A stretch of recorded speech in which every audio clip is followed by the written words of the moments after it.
క్రైస్తవ సోదరులారా, క్రైస్తవ పిల్లలారా, దేవుడు మాట్లాడేది ఏంటంటే మీరు నూతన వ్యక్తిగా, నూతన సృష్టిగా ఉండడానికి ఒక అవకాశం ఉంది.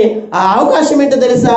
దుష్టత్వం మానడం, కపటము అనేది ఉండకుండా మంచిగా ఉండడం.